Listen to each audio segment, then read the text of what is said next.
Hello， 大家好，我们是草泥鸭汉堡，今天为大家带来搞笑脑洞美漫辛普森一家第30季第11集。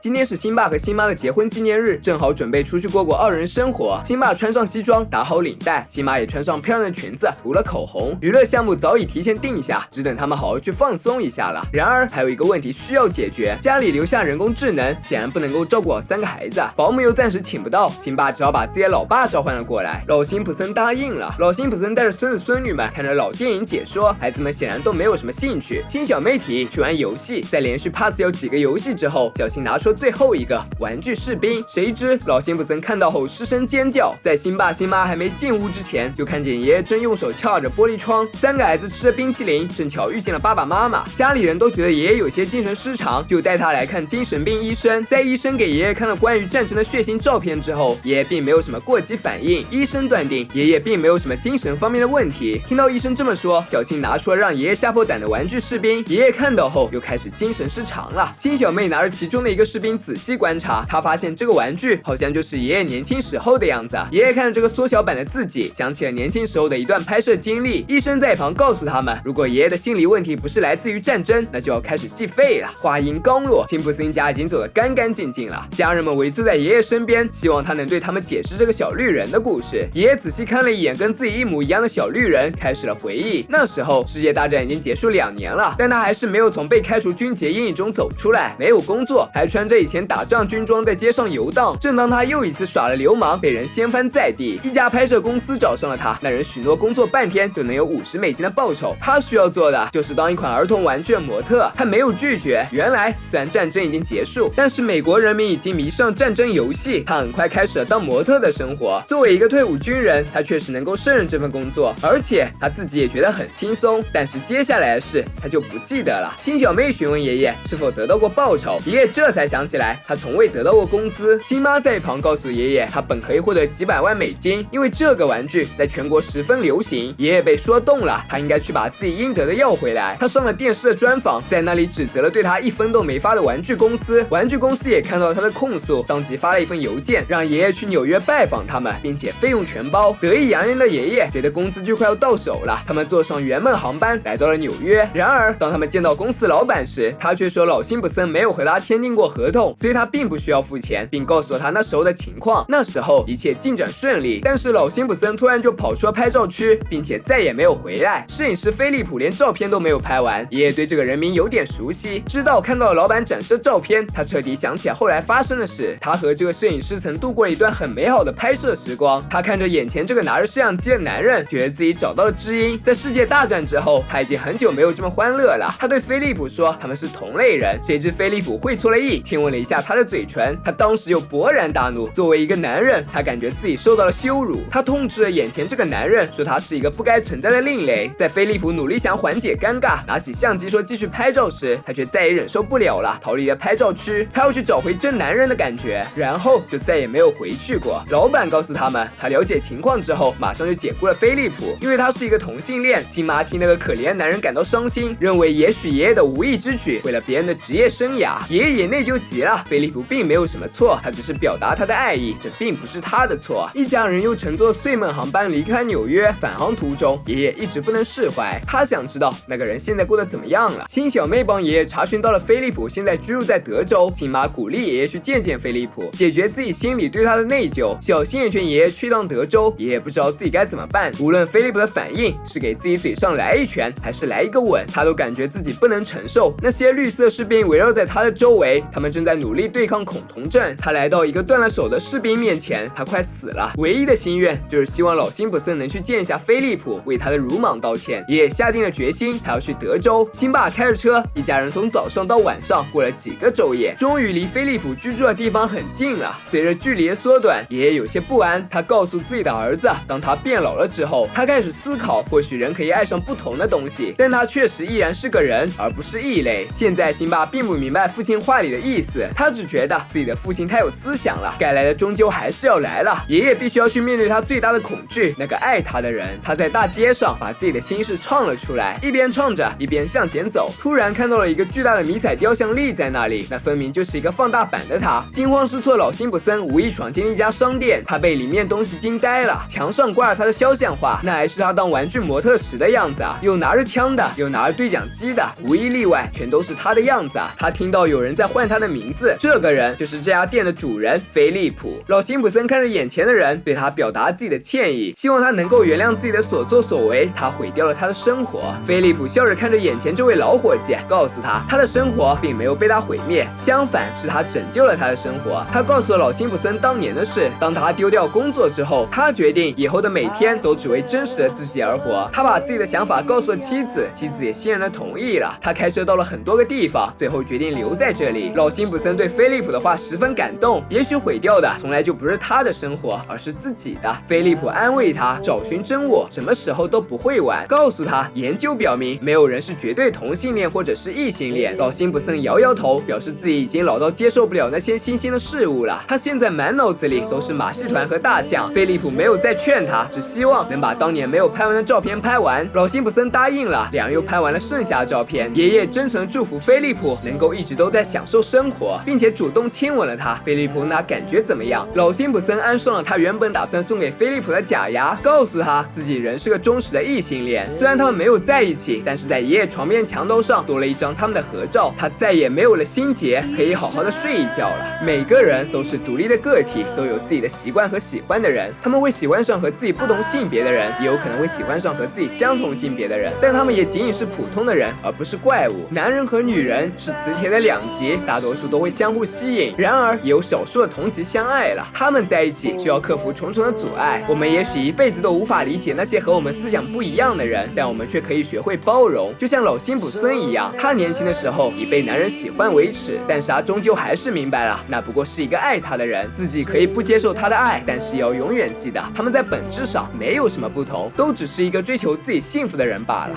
本期视频就到这里了，喜欢的小伙伴别忘点赞、评价、关注，咱们下期再见，拜拜。